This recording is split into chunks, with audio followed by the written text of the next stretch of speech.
Okay. Okay. Oh, she's even more clear than me. Oh.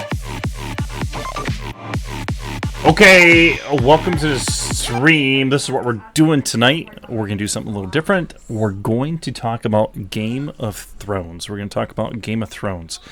And with me tonight is PrettyIdeal. Say hello, PrettyIdeal. Hello. I'm here. I'm saying hi. I love all of you. And Kixao. I couldn't find a picture of him, so I just grabbed a picture of my favorite Viking, Ragnar Lothbrok. And there he is, Kixao. Okay. So we needed some picture of Kixao. So what we're going to do tonight, we're just going to talk about the episode that aired last night on HBO, and anything that comes up for artwork comes up from HBO, and we should have a good time talking about it. So to start off,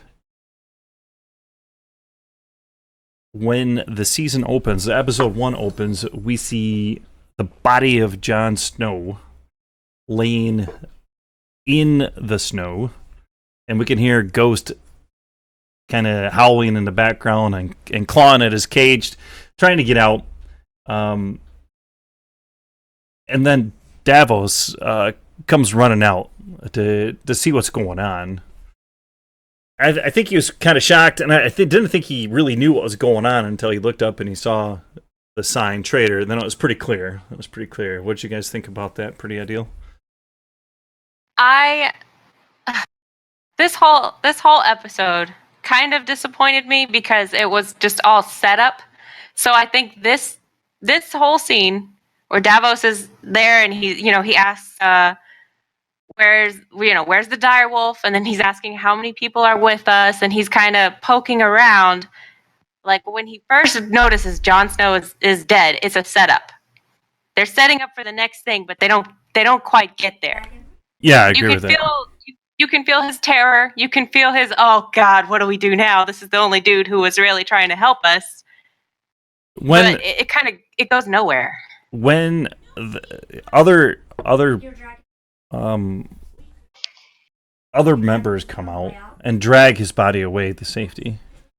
And did you see when he looked back when Jon Snow's body was dragged away? He's like looking at the snow, like perplexed about something. Anybody see that part? I mean, that was funny, kind of curious for me.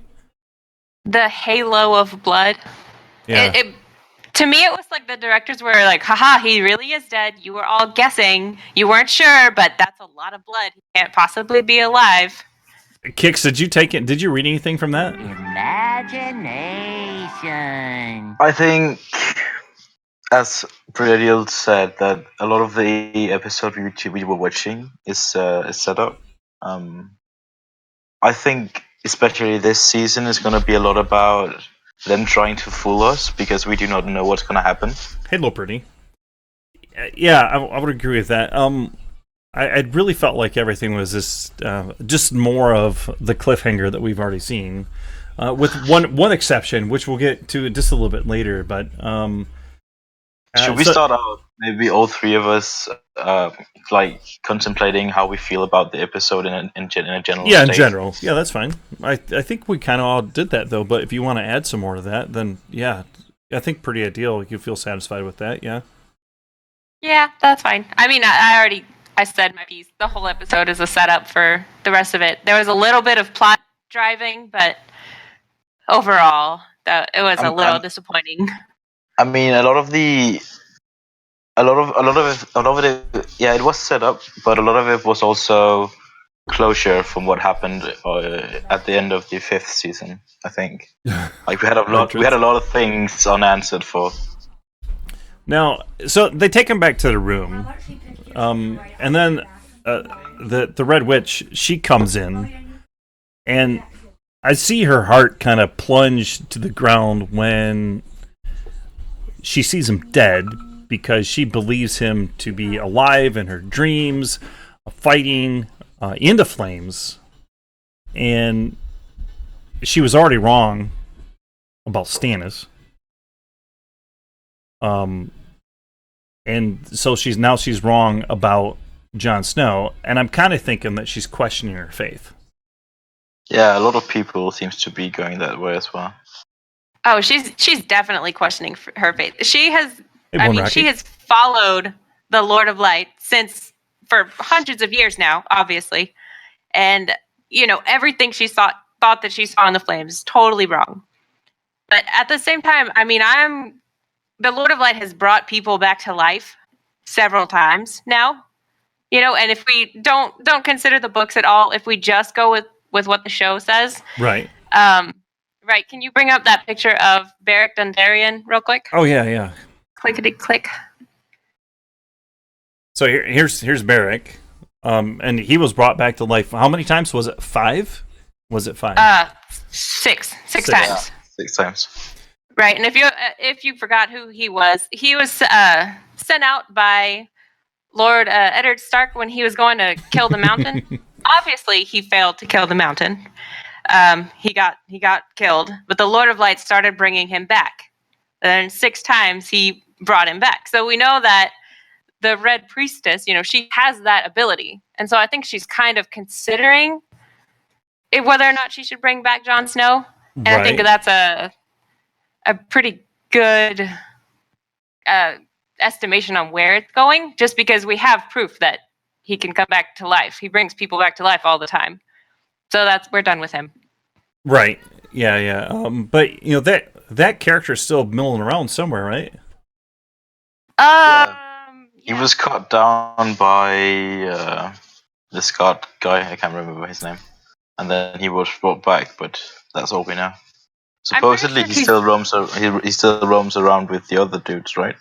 Yeah. Yeah, but in the books, though, I'm pretty sure he's dead now. Like he got brought back to life so many times, and that's just over. Like he gave his life for someone else, and I don't know if I want to spoil the books. Well, technically, in the book, somebody else is leading that crusade right now. Yeah, but I don't know where we're going with this. Let's stay on the TV show topic. So, exactly.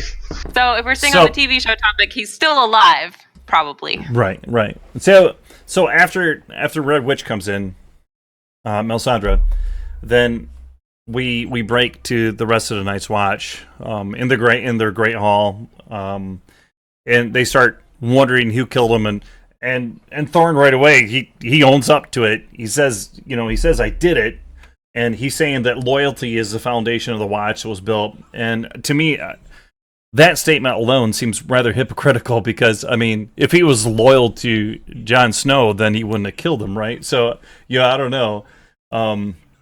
But he said that what Jon Snow did, he thought was right, and we all would have been the end of all of us, So that was definitely hypocritical. I don't see how the rest of everybody could get in tow. I don't get it. No, I understand why they do it though. Well, I mean, in his eyes, Jon Snow did, straight up murder somebody out in the wilderness. When he first got separated, back when he found Ygritte and all that and whatnot. And, he murdered one of their own to infiltrate all the free folk. And so, from the very, very beginning, they've just been feeling like Jon Snow betrayed them in the first place. All the old Night Watch. Yeah, they're not looking for the future. They're focused on the revenge. Sorry, go ahead. All the officers basically saw him as a traitor coming back, trying to destroy the Night's Watch, right? Like bringing in these, like he says in the episode, bringing in all the wildlings. No other Lord Commander has done before.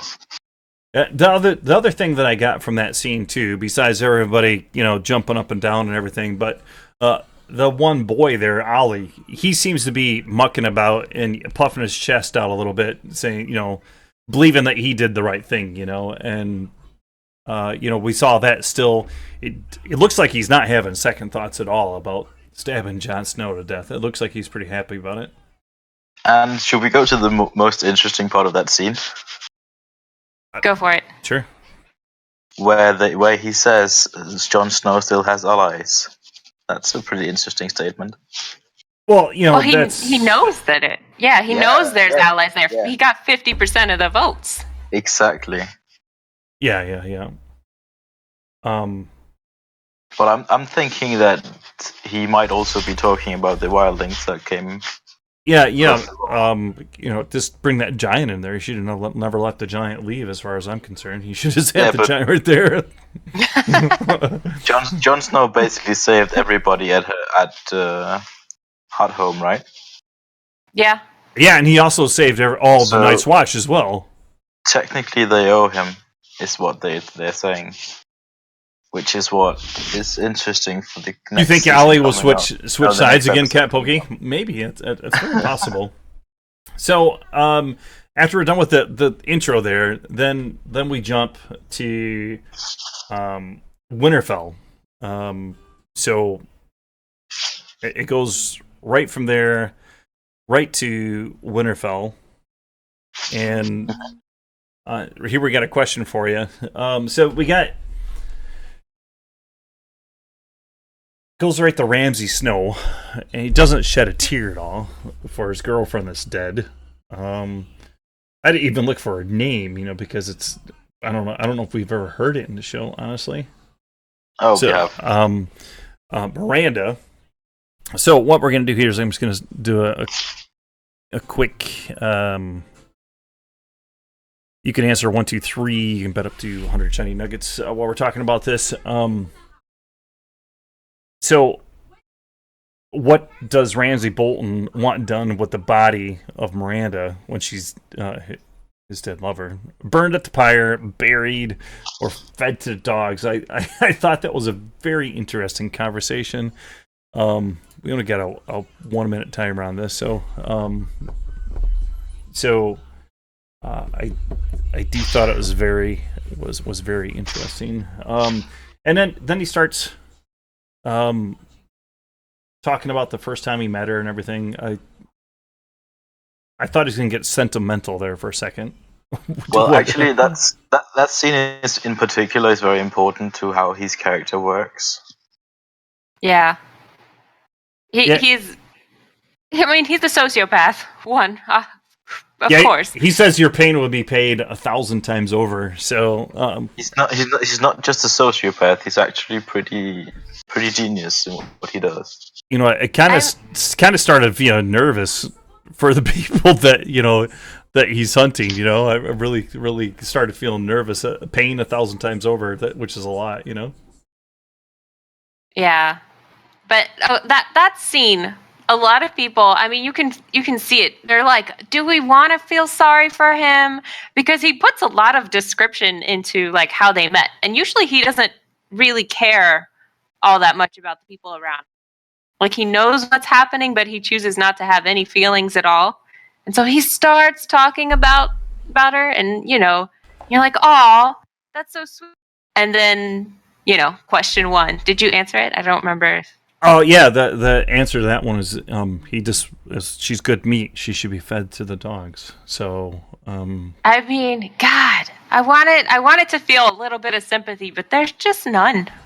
When I heard it the first time, I'm like, there's no way he said that. I think he said that, but there's no way he said that. And then I rewatched it, and definitely that's what he said. So yeah, she's good meat. She's good meat. So next question is, how old was Miranda when Ramsay first met her? So this kind of points I'm pretty sure he enjoys the company, especially with her, and he enjoys the things they've been through together. But I just don't think he looks at people. I mean, that's his problem, right? She was the kennel master, so we know that the dogs are close to his heart, and he also says she smelled of dogs. And he's been taught to torture people for his life. All he knows is that the body is a piece of meat that you can deal with. Yeah, exactly. He doesn't see it that way. I do think he's one of the most evil characters in all of Game of Thrones, for sure. And that conversation between Ramsay and Lord Bolton, when they're talking about how crazy he is, you played your games with them, and then he's not even concerned that you like raped and tortured people and cut off body parts. He's concerned that I have not liked Sansa throughout the whole show. because she's ditzy. She makes dumb decisions. She doesn't think things through. She was born into like a noble family, but she's stuck in that mindset that women should be seen and not heard. Women should just do what they need to do. Like, she's very passionate about love, I guess, and she's very hopeful when she should just be thinking about where her life is going, and she's just making stupid decisions. But in this scene, but like in this scene, when Theon, he's bringing her to the river, and she's just like, I can't. She's tired. She's through this horrible thing, and there's like hounds are right on her tail, right? And she's like, no, I can't. I'm good. And he's like, this is a better way to die. Freezing in this river is a better way to die than letting those hounds get you. And you see her face, and she's just like, okay, I'm either going to die here or die with the hounds. Let's keep going. And like in that moment, I said, girl, I'm with you. I feel you, girl. And it's like we're together. The thing about Sansa, I feel as well, is that she started out being pretty ignorant about everything, like from season 1, and throughout the seasons, she's kind of had a reality check, right? From every season onward, basically. Yeah, it's just beating her head against the wall the whole time. Yeah. So I think she's finally at the breaking point now because she was raped last season. So that she kind of knows what's at stake now. So I think there was a bit of foreshadowing here when the Bolton guards come along. They say to Theon, "Can't wait to see what parts he cuts off you this time." So I'm not too sure our good buddy Theon is out of the woods yet, because to me that seems like a foreshadowing moment. But you could also see in his face, like at that point, he made a decision. I don't care what else he cuts off of me. Yeah, true. So and then Brianna Tarth, she comes riding in, and I told my wife last night while I was watching this, moments before she rolled in, I said, I know who's going to save him. And then right then and there, Brianna Tarth comes strolling in with their 1.5-handed sword, starts whopping off people. To me, that's the second most important scene in this episode. Oh, I agree. I think it's because it gives so much closure to what was actually going on in the 5th season about those two, and for now we know that's legitimate. The only good thing actually in this episode that we get is that Sansa actually gets away now. Yeah, and now you got to remember, Brienne just came from seeing Stannis Baratheon's lying against a tree.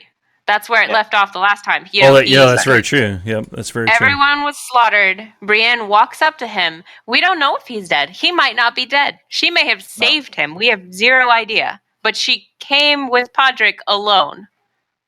So, Boltons are asking, I want to know the man that killed him. So I'm pretty sure he's dead. Because he said, well, who drew the last... I want to shake that man's hand or something, give him a reward or something. But nobody knows what happened. So I'm wondering, though, when Gendry starts sword fighting, where all the women worried that his prowess might be, defeated, and then the secret would never come out of what he did to all the ladies. So I'm just wondering, oh no, he's gonna die before the secret comes out. Nobody will ever know. Well, they kind of already know, right? Don't know exactly what he did. Now, so Theon, he saves Gentry, and I didn't have time to look this up, but he saved him by stabbing the guy in the back, and I believe way back when he saved Bran, he stabbed somebody in the back then too, didn't he? I mean, Theon's just a backstabber. That's what he does. Yeah, It's just kind of in his character and the way it's like a metaphor. Yeah, it's symbolic. Symbolic, yeah. So then, Brianna Tarth, after all this happens, she bends one knee and gives a knight's pledge. And I think it's kind of cool that I think that's when Sansa puts her big boy britches on and understands what the hell's going on. Yeah, it's legitimately taken her 3 seasons to get to this point as well. Yeah. Well, and I mean, she straight up denied Brienne when she was like, "I came from your mother. I'm here to help you," and she's just like, "No," and walks into Winterfell like a crazy person. Yeah, that was. Yeah. So are we looking at the next Queen of the North? Because of this, is that what's happening here? Is that Depends on what's going to happen from here on out.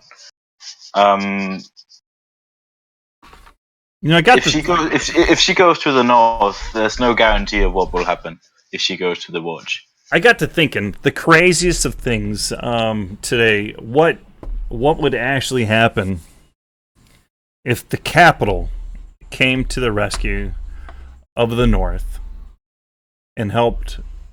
And because the capital doesn't like the North anymore because of what they did, backstabbing, trying to marry Sansa. So they never liked the North. Wait, capital like King's Landing? Yeah, talking about? Yeah. Okay.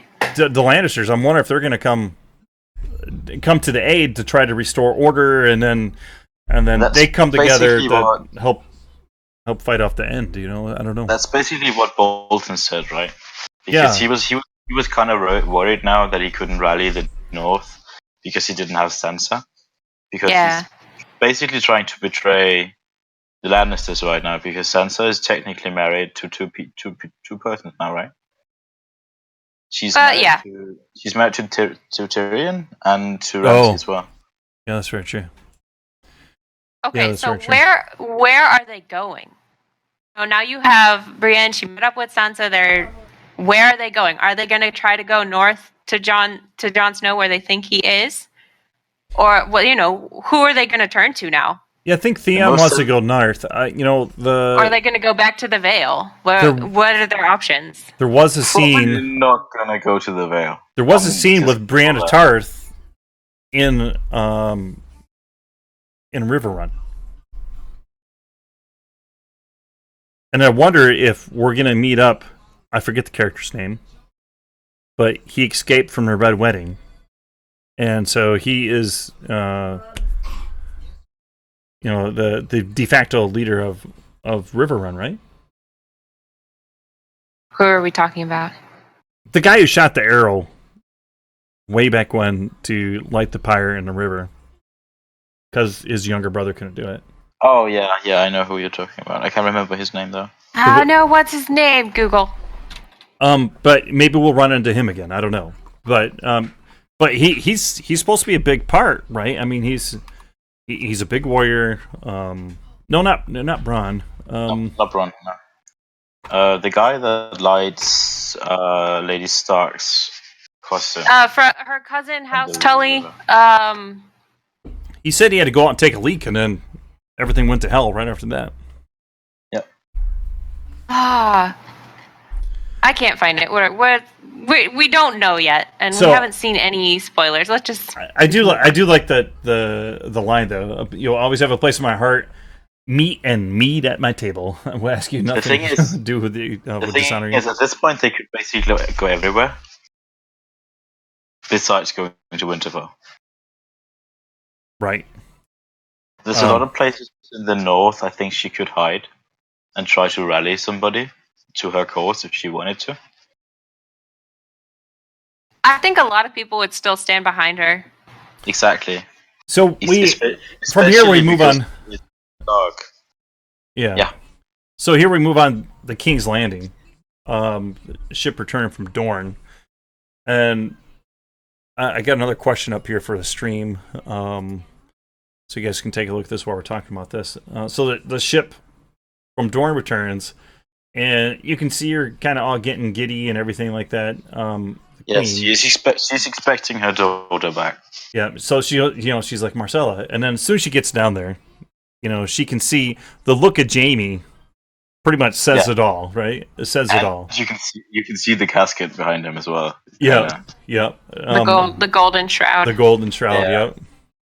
So I found that interesting, and then the golden cloth, and it said, and then every so often you start seeing this human side of Cersei.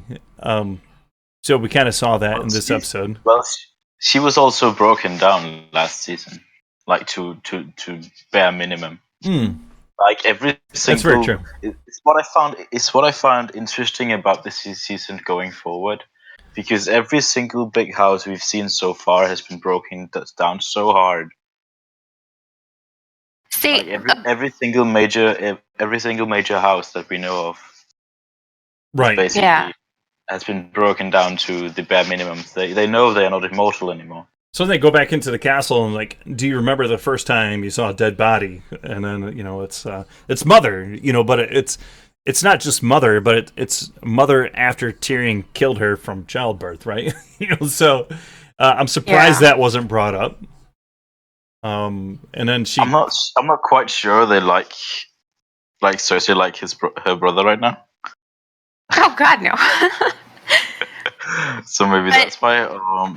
Cersei mentioned something really interesting, which I thought was cool that they brought it up again, where she's talking about the prophecy the old hag had made. Oh yeah. Each of her children would die. They would each be covered in the golden shroud, and that was like strike 2. Yeah, she would get 3 children and they would all die. Yeah. Oh yeah, the walking zombie mountain that is Cersei's bodyguard. Yeah, that is very interesting. Cat Pokey, taking an oath of silence. Well, really not really an oath, because I'm pretty sure he can't talk because should be on the Walking Dead show as opposed to Game of Thrones. But well, he has a head in the show, right? Because in the books he has no head, but he's got like a purple head in the show. Like through those little eyeballs, you can see it's like a weird blue color. Yeah, it's just a corpse in there, right? This is nasty. I wonder if it smells. Yeah, I would think it smells. I would think it would. He's gonna kick some ass though at some point. So she starts talking to Jamie about she should have listened to him instead of all these years of every single episode. Cersei always telling him, Jamie, that he's wrong. Do my bidding. Do this. Do that. Get in my bed. Get on my bed. So it's weird that Cersei actually says, Well, right. Cersei was imprisoned while he was gone, right? Yeah, and he probably doesn't even know that at this point. No, exactly. So she's a different person when he comes back as well.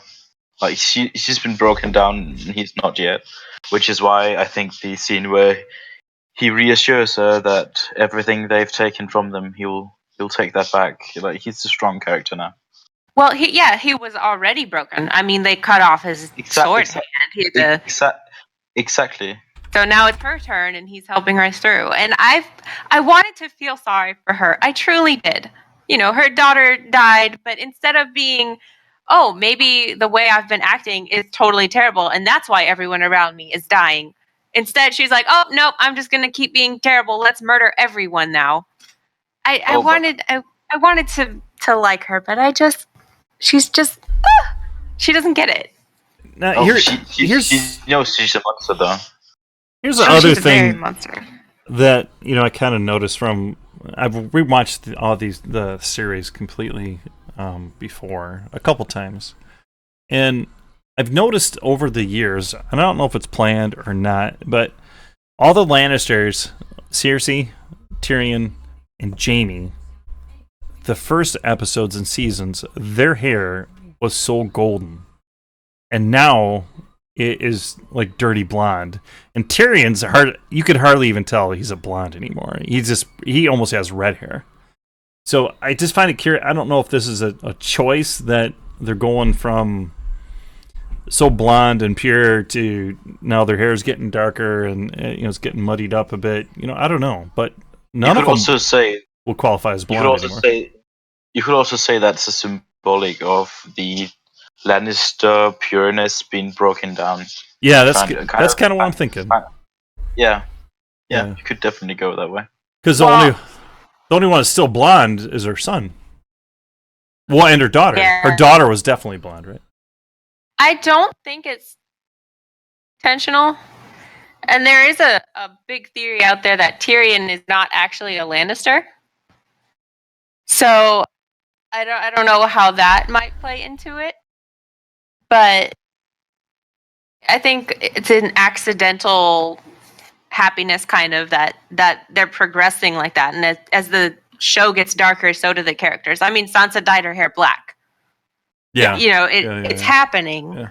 It might be totally intentional, but I think it's more intentional in the recent episodes than it was in the beginning. Yeah.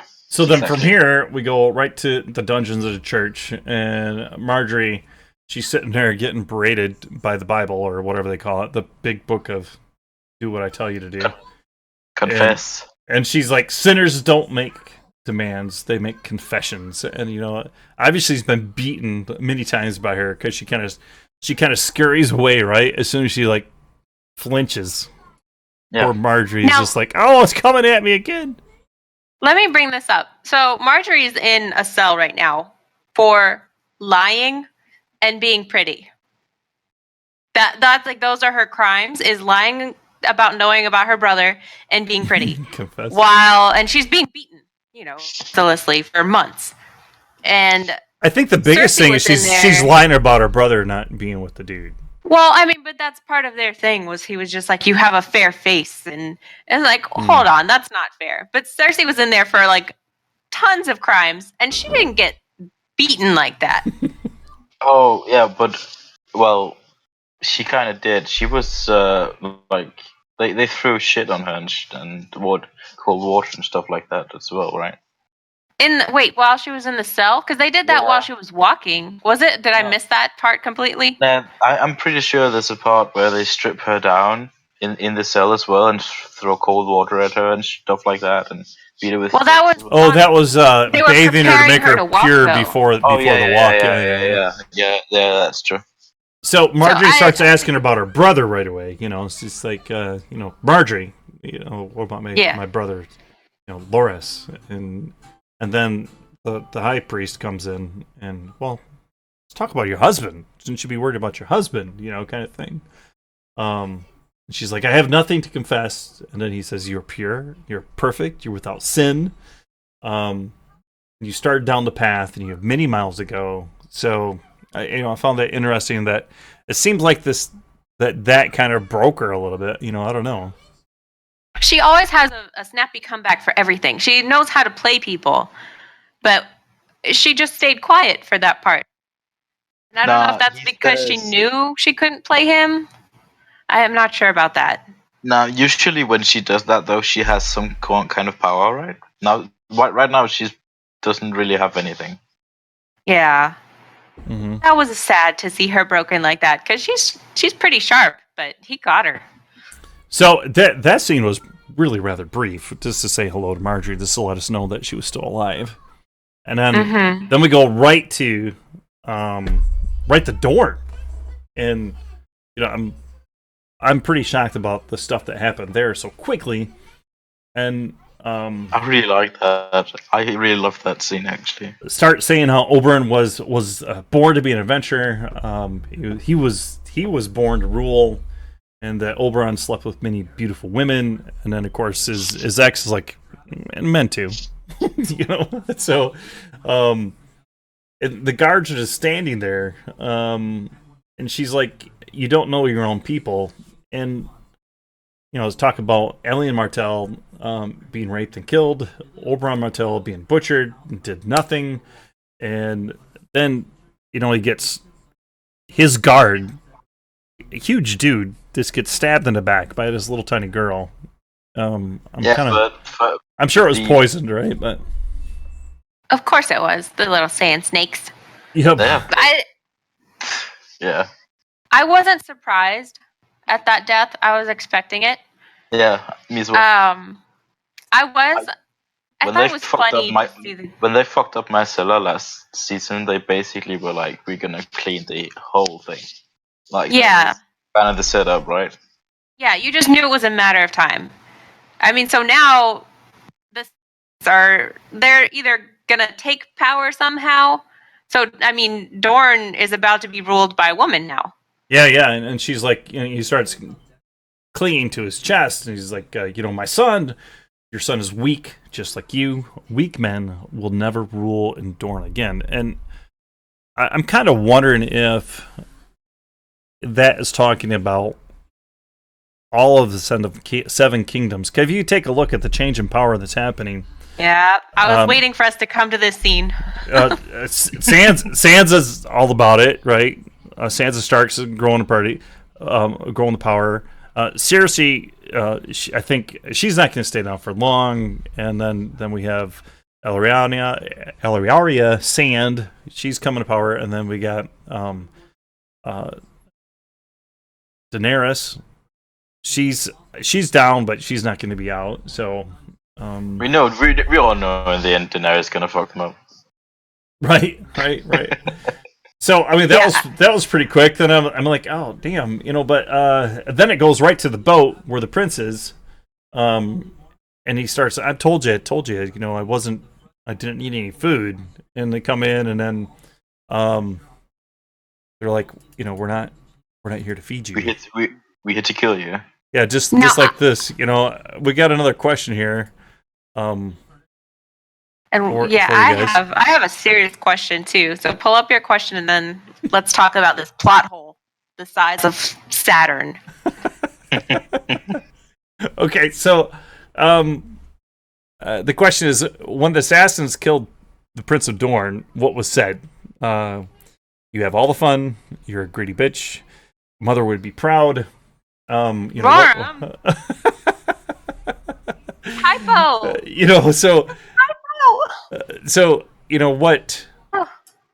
What was said there. So that's your question. But we're not here to kill you. So he turns to the girl that has the whip, and which is, I'm glad that she's in the cast and crew here because I can just pull her up. She's this one, the girl with the whip here. Let's get a couple more seconds for this question. Nimsan is the one that had the whip, and then right after she kills him, faces him, then he ends up getting impaled in the back of his head with the spear. And, from the other go. Yeah. Okay. Well. So what's your plot? What's your plot hole? That'd be a good time to talk about. Now, he is supposed to be on the ship in King's Landing, right? Because he was on the ship with Jamie and Myrcella. He was going back to King's Landing. Yeah, that's what I'm thinking. Those two sand snakes were on the docks. Were they, I was thinking about that. I didn't have time to look at episode 10 of last season. They were on the docks. Did you rewatch that one? Yeah. No, they're there. So what happened? Did they get in a boat and sail after them? How long after they docked was he murdered? Did they sneak onto the boat? Because then that means that the guy, with the boat, the actual captain of the boat, whatever. That means he's in on it. If they were on the boat for the whole journey, why didn't they just kill Jaime Lannister right then and there? Why did they wait till after they docked to murder him? When did this happen? There's no context clues at all. When she opens the door to come in, you can't see a background. You don't know where they are. And he's not shocked to see him. He's not shocked to see him either when it turns around. Yeah. What the hell are you guys doing here? I thought you were back in Dorne. So I'm out that, and I don't think they're going to explain it because he's dead. I doubt they're going to revisit that anytime soon and talk about the sand snakes that killed him. Yeah. So if anyone in chat knows what happened, someone tell me because I'm so confused. Now, this part wasn't in the books at all, right? No. Technically, it's not. Well, nothing is in the books right now, Ron. Well, the great thing, though. There is no book right now. In the book right now, he's not dead. Let's just say that. And that was a pretty quick scene too. That I think it, obviously you only have an hour to work with, but I don't know. I would think that it kind of deserved a little bit more, because then right after that, we jump to back to Marine, and we get to see Tyrion for the first time this season. And, yeah, I have a plot hole about that scene as well. And he's walking down the streets with Varys. Tyrion is by far my favorite character, and I enjoy every single scene that he's in. So they're walking down, and Varys is like, "You walk like a rich person," and he says we're dressed like common merchants, but I don't see any other small people running around besides Tyrion, you know. So I mean, obviously he's going to be pointed out pretty soon. So they start walking down, and then sees this lady clutching onto her baby, and she's misunderstood. She thinks that Tyrion is trying to buy her baby to eat it, which I found was a humorous scene. I like that. That a little bit of humor was found into the episode. And Varys takes over, starts talking Valerian, and figures it all out. Oh, you didn't like the thing about Varys not being a boy. That yeah. He says you're not a boy anymore because you don't have something. I can't say, but but yeah, he just kind of throws it right out there. Yeah. Now, the thing I find weird about this scene that comes up right after that is that basically, supposedly, everyone in Marine speaks Valyrian, right? Mm-hmm. Yet the first thing we see right after that is English text on the I wall. was wondering about that, Yeah, and it looked because like it was spray painted. Yeah. Oh, yeah. I agree with that. Wouldn't be normal in Marine, like legit. I don't think anybody really, besides those of higher. I don't know if he does get those who would be masters or traders or something like that would only speak like the common Westerosi English, right? Yeah. Other people would be speaking the slave language or the Valyrian or something like that. Yeah, they would be. They would have written it in the slave language. They wouldn't have written it. Exactly. No, because it's supposed to be written by the slaves. Like that's what the text message is. Like kill the masters. So they run across the first red priest that I'm aware of. That's a male, and he's talking to the freed people in there, and he says, "No, they have been talking about that. They've been talking about more than." They're talking about more priests, but this is the first male priest, though, right? No, that's not true, because the male priest was the one that resurrected the guy 6 times. Yeah, but they have been talking in the series before about there being multiple priests. But this is the first priest we see in an actual priest robe. Yeah. So he's talking to the free people, and he says, "Will you take up her flames yourself? Did we just witness the plans to burn down the boats in harbor? Because soon after that, everybody starts running, and then the boats are all burning. Was that the inception of the plan right there to burn all the boats down? And what does that mean? Does burning the boats down mean we want Daenerys and her army to stay here? We don't want them to leave. Please stay here and take care of this. We're not going to give you any easy out. You need to take care of these harpies for us." Or is this the harpies burning the ships down, saying, "You don't have an escape route now. Now we're gonna kill you right where you are"? I have no idea what that means. I think it was just general sabotage by the harpies, because I doubt anyone actually wants Daenerys to stay anymore. Like the way that, I don't know, the way it's been working out, like the masters are kind of mad at her, the slaves are mad at her, everybody's mad at her, and the harpies are just digging up chaos to kind of kick her out. And I don't know, it might have been symbolism for like stay here, but I think it was just general mayhem. Yeah, we're all the Unsullied, right, Kat, when all this is going down, because they're not anywhere to be seen, right? Maybe they'll retreat to the pyramid and just hanging out there. I don't know. Seems like a bunch of disorder. And was that person that was lurking before all this jumped down? There was a person lurking in the shadows while Varys and Tyrion were talking. Was that just somebody, or was this the mysterious leader of the Harpies? I maybe we'll never know. But well, Varys, somebody's definitely stalking them, though. Like they know, they know as well. Like Tyrion says, everywhere we go in this city, we can be killed. Mm-hmm. Yeah, they are definitely being watched. Like they know what they're going, like where they're going and what their whereabouts are all the time. I think. Right. But I don't think it's a major motive from the Harpies to just burn the boats because they don't want her to use them. I just think it's general sabotage as well. Right. So from here, we jump to Mormont, trying to find Daenerys. Yeah. And so we go to the mountains, and as soon as this scene comes up, my wife's like, "Are they really going to find her ring and all this mess?" And then so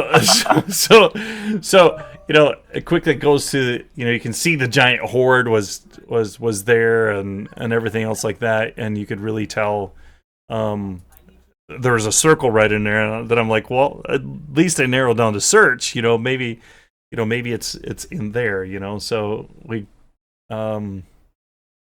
so the question is, what was the animal that Mormont found eaten by the dragon, and also maybe cooked by the dragon before the eating? They said goat or ram or something like that. Well, that's the question No, for the it's stream. the question for the stream. Don't give the answer out. I know the answer. I thought you were asking us. No. So, he does find the ring, and I'm It's wondering. definitely it's a tiger, guys. So It was a tiger. is this, obviously he's going to give this ring back to her. He's going to hold on to it, right? He's going to give this ring back to her, but is he going to be on one knee before he does? That's my question. He's gonna die at some point from that poisoning. Yeah. I mean, they brought it up, obviously, again, when he, pulled back his sleeves. They do it every time we see him, basically. Now, we do know one person got cured by this, though, right? Yeah. Celise. Yeah, so, Um, it's very possible. I think it's a long stretch right now that he's still alive, even. I don't think the Dothraki are going to heal him, because I don't think they have any healers. So I think he's definitely going the wrong direction for any healing.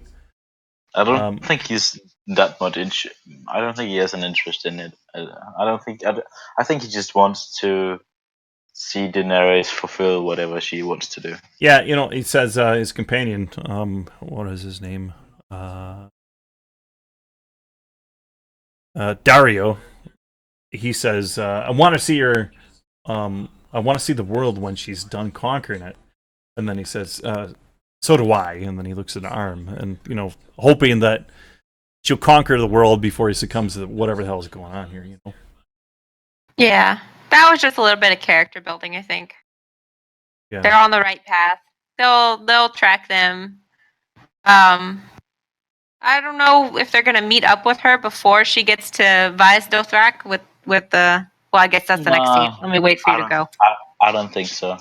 I think they're gonna have to. They'll find her after she's there. Yeah. It will be interesting for the audience to see what the rat looks Vice Dothrak. Well, they walked through it in the very first season. They did walk through it when she was pregnant. Yeah, I know, but they're talking about this special place where the widows go. Yeah, the Dothsaline. Yeah, so they break. Yeah, so from there, we go to the actual horde, and she's listening to all this time about what color are the drapes and all that kind of stuff. So and all this time, she's just listening and soaking it up, and it's that part is pretty funny, and then. And he says, "I'd like to talk to him when I'm finished. Otherwise, we're just dogs." And then he throws in a grandma joke. What's up with a grandma joke? And blue-eyed women are witches. You could tell that the other wives were pretty catty to her already. Rom, come on. It is known. Yeah, it is known. That's basically what they said. It is known. They say that all the time. Come on. Yeah, it is known. Yep. And then the other topic they have, he's like, there's nothing like seeing a woman for her first time. And then they start saying, well, how about killing another cow? Okay, you got me there. How about conquering a city? Oh yeah, all right, you got me there. How about breaking a wild horse? Okay, the top 5 best things, So that set up a really cool point for what's his name, Carl Moro something. Carl Moro, yeah, Carl Moro.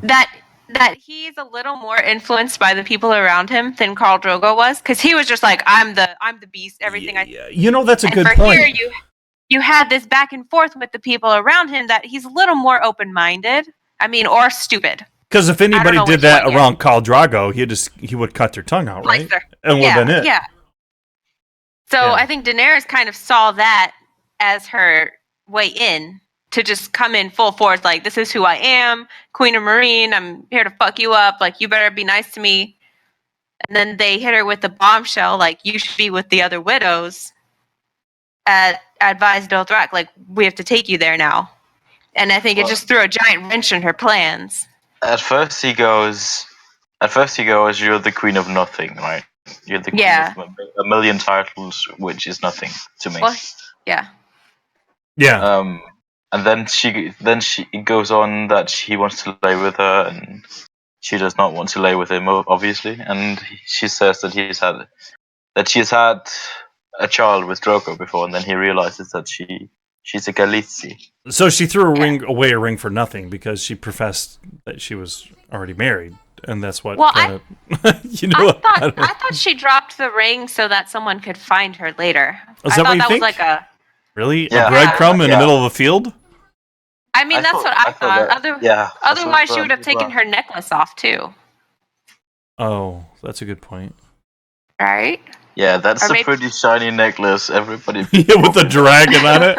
Yeah. I thought if she was trying to look poor or something, she would have taken that off too. But she only took off the ring. Indeed, that was a breadcrumb. Indeed. So it's kind of wonder. They're definitely not going to walk. I don't know. Maybe they are.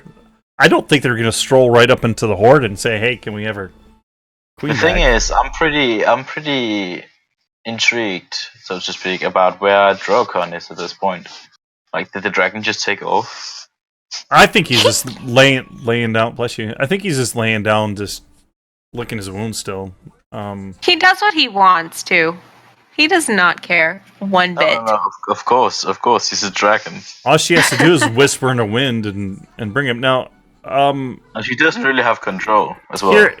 Now, in the part of the previews, we see that Tyrion, he's talking about, I drink and I know things. The dragons aren't supposed to be penned up. So I'm wondering if those dragons as well will help out Drogo get the queen back. If 3 dragons start showing up, then maybe to say, okay, you can have your queen back. I don't know. But I feel like Tyrion is smart. He might actually start trying to train the dragons. Because that's a resource that they haven't even touched. And I feel like he's the one who would try to figure out how to train some dragons. Yeah, the appearance of Tyrion within her general counseling is an interesting thought as well. I think he's going to bring a lot to the table that the other persons she has in her council has not brought to her before. Because basically everybody has been pretty scared of what she could do as well, and what power she had. Recharging, you'll save Dany. That's what I think, Mildred. Yeah. So then you go to Arya Stark, which is, a lovely scene actually. I mean, this is the character that I always have high hopes for. I like the storyline. I'm just hoping that she becomes the assassin that we all want her to be, and that she kills everybody in her list, and then we can all be happy. This scene, Rom, is definitely a setup to her being like this silent kill. This is gonna happen. Yeah, probably, or becoming Daredevil. I haven't quite figured it out yet, but a Daredevil. Now there have been, if we're talking about if we delve into the books a bit, I don't know if we should, but if we do, it's been hinted at before that she might get her vision back after she completes the trial. Oh, I see. So this is basically another one of those. You do not know who you are until you have tried this. Well, she's begging in the streets. I guess in the background someplace you can hear about the King's Guard being killed there. I have to re-listen to it, but yeah, that's true.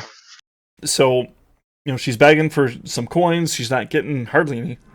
Excuse me. And then her friend comes up and she's like, I can't see. That's your problem. It's not mine. and then they start fighting with some bow sticks. And Arya takes it across the chin a couple times, and then she gets told, "I'll see you tomorrow." So I guess we'll see that again. Even if you disregard the books, the way that she was talking about it, like you're like nobody, and then she goes blind, and then she comes with a stick, and she's just like, "I'll see you tomorrow." Like the way it played out, it just kind of felt like a challenge. Like, oh, if you beat me, you get your sight back. Yeah, you like, get better. The weirdness of it. It seems like a new trial that she has to complete. Yeah, because it's just been trial after trial. It's basically been trial after trial so far. Yeah. So then from there, we go back to Castle Black. And Davos is at the door, and the throne is at the door, and he comes up, and they got a bunch of crossbows all pointing at the door. And he's like, "Hey, it's time to leave. Leave before dark. We need to figure this out." And he's like, "Can I get some mutton?" I could use some mutton. Wait, you gotta remember that Davos is the Onion Knight, right? He was given his knighthood because he smuggled some onions to some people during a siege, right? Yeah. So he's a knight, and people have to respect him, but he's used to people kind of undermining him. So he recognizes that tone, like, yeah, we'll let you go. Yeah, you want some food? We'll give you some food. We'll give you some horses. You can trust us. And he knows that's a lie. Because he was been saying, I've been talking to people like this my whole life. Oh yeah. But obviously, the famous Onion Knight is not that stupid. No, but the way they talked to him through the door kind of seemed like they expected him to fall for it. Yeah. So, and then they start being concerned in there. The knights do, and they're like, well, there's always a red woman. You haven't seen her do what I've seen her do. So she's gonna break out her crotch power again and a bunch of demons. I don't know what's going on. And then that leads right into the last scene. That leads right into the last scene. Oh, yeah. No. Oh, because okay. Davos, you remember he alludes to we have other friends. And the other guy looks at him for a while and he's like, I'll be back. That was way before. Are you sure it was way before? Yeah, that was the beginning scene. I don't think we touched on that. Yeah, that was before it. That was because we didn't touch that part. Yeah. No, I said that. Well, who's he going to get though? Did we talk about? Yeah, we talked about. Do you think he's getting the wildlings, or? Where I said he's probably gonna go for he's probably gonna go for the wildlings. That's probably what he means by somebody owing Jon Snow their lives, right? Because that's basically what they're talking about. Okay, I was just making sure we covered that part. Yeah. I think because so. The wildlings owe Jon Snow because of Hardhome and stuff like that. Yeah. Okay. So then it goes to the last scene, which is the red woman, and which is the title of the episode. Red woman, Melisandre. She sees herself in the mirror. To me, when she sees herself in the mirror, I think two things. I think she's feeling really rejected by her lord, that things aren't working. That entire scene has so much symbolism. I think she sees how pretty she is, and part of me thinks that she's disgusted by what she looks like now. And then, she takes off the necklace, and then, saggy mayhem happens. And so, but, PrettyIdeal has got something to point out here. And with this picture, her taking a tubby, she doesn't have the necklace on. How come she's not all That's an interesting crazy theory looking now? This is interesting. Yeah, I can't fucking speak. Oh my god! Interesting theory about that one. If you're talking about where she's in a bathtub, right? Yeah. I believe that scene is somewhere in the episode in season 4. Or episode 7. Yeah. I know this because I'm like passionate about it. Go ahead, keep going.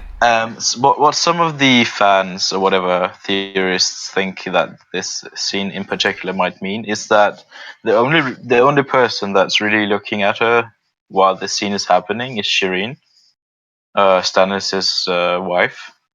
Right. And Stannis' wife is already like so intoxicated with this religion, right? So people might say that for the viewers, this is how we view Melisandre at this point in the series. But Shireen, who's in the room, might not look at Melisandre like that. It's Oh, Elise. Selyse, yeah, Selyse, Sorry. yeah, that's true. Yeah, Shireen is the girl, is Yeah, the daughter. that Yeah, her that's true. faith is Yeah, blinding Selyse, her. exactly. Yeah, Oh, I exactly. see. Like, Okay. Now, Dritz just thinks it's just an oversight that we're reading too much into it. But yeah. I think we're reading too much into it too. But I mean, it's a huge oversight because when we are first seeing the Red Woman and they're trying to, the hand of Stannis, the Maester, he tries to poison her. Her necklace glows. Like they took the time to put in the animation for her necklace glowing when she drank the poison and didn't die. Yeah. So for them to just completely forget to put the necklace on her in the bathtub, that's a huge oversight, and someone needs to be fired. nah, I legit think it's because we, as the audience, were not ready for the unveiling yet. But in some illogical way, Well, last night, Selyse was basically blinded, and we weren't ready for seeing that yet. I saw things last night that can't be unseen. So I mean, that's I me think in it's 50. terrible. Yeah, I know. Obviously, it looks like, just looking at it from afar, it seems like a giant plot hole. So Roderick God. Forrester's going to take over King's Landing now, guys. Okay, hold on. Roderick Forrester, have you talked about this? Roderick is dead, by the way. I mean, how could he take over King's Landing? I'm confused. How can he take over King's Landing if he's dead, bro? He was just talking about the game. He's just being funny. So, the game. Okay. Yeah, I was like, wait, what? I know, but it's weird. Yeah, it's an So- interesting thought about her. Let's talk about her in general, about what happens. who are we talking about? Melisandre? Melisandre. Okay. Yeah.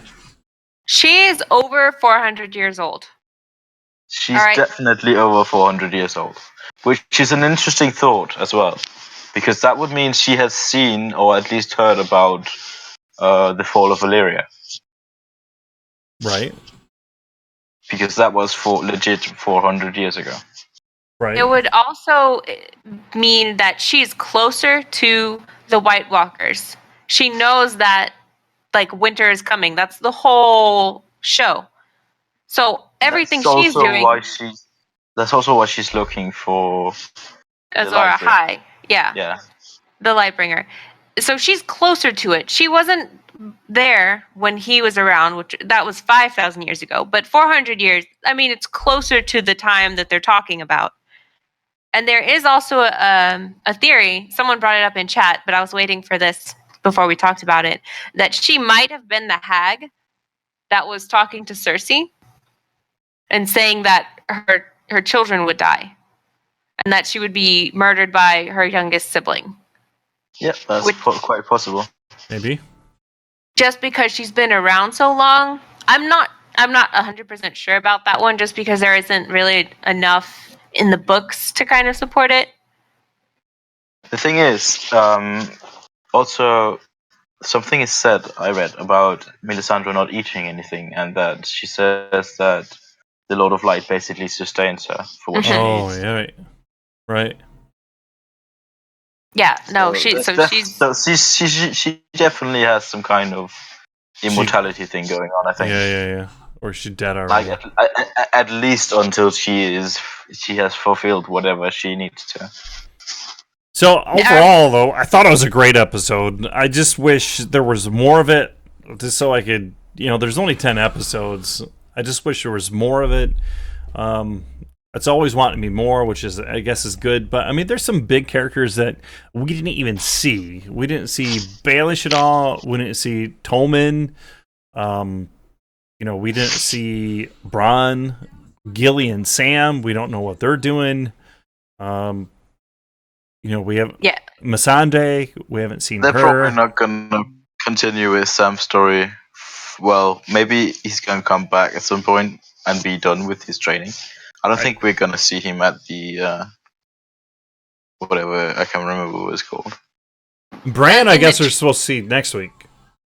Well, I'm kind of worried about next week's episode because this one was all set up, and I'm afraid that there's so much they didn't touch on so far that next week is going to be set up too. And I mean, there's probably going to be season. I don't want them to waste another one on setup. The thing is, I think you have to be realistic as well.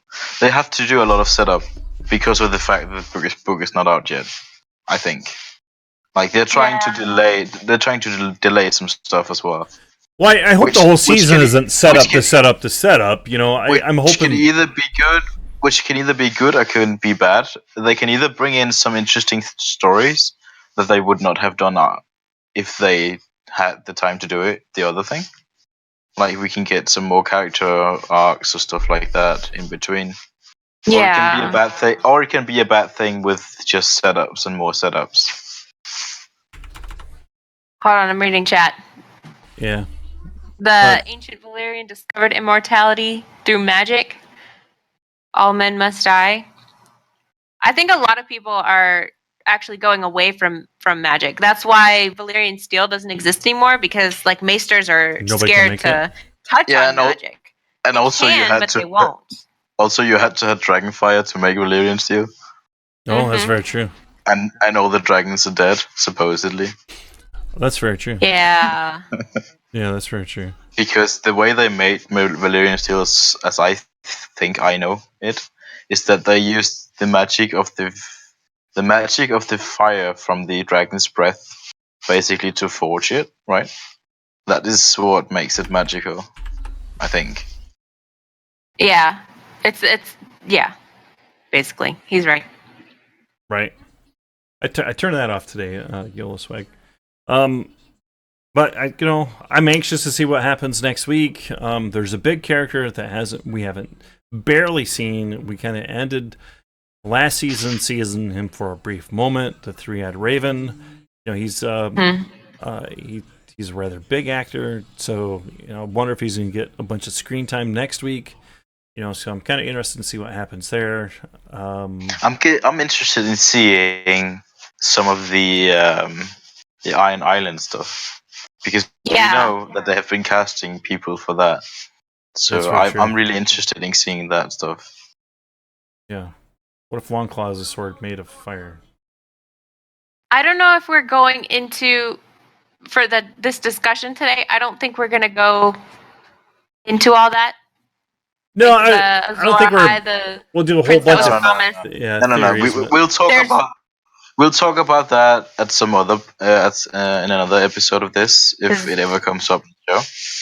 We need to organize like talking points for that one, because it can get real confusing real fast. So I think this is probably a good spot to end the episode, and also my stream for the night. As you know, my Mondays and Wednesdays are really, really busy. Tomorrow we should have a bit more of a normal stream. I'll try to be on around normal time, and we'll have some fun tomorrow. So, all right, Pretty Ideal, say goodbye to everybody. All right, goodbye, everybody. It's been super fun. I love all of you. And if you guys aren't following already Pretty Ideal, you can just click on her name in chat. Give her a follow. She hopes to be streaming back pretty soon. And also, Kix, if you could say something in chat so everybody can give you a follow too. You also hope to start streaming some more this summer. So if you're not following either one of those two, I'd appreciate it. Kix, you got any final thoughts for the night? Not really. I just wanna give my shout out to you, and thank you for hosting this show, man. It's been a yeah. I think it was fun. And hey, Navy, mind whistling me on the whitelisting you on. Sure, I don't mind. Whisper me your in-game name. We'll get that to you. Okay, that's it for us tonight. You guys stay in Discord here for me, and we'll talk about it. And we'll see you guys all tomorrow.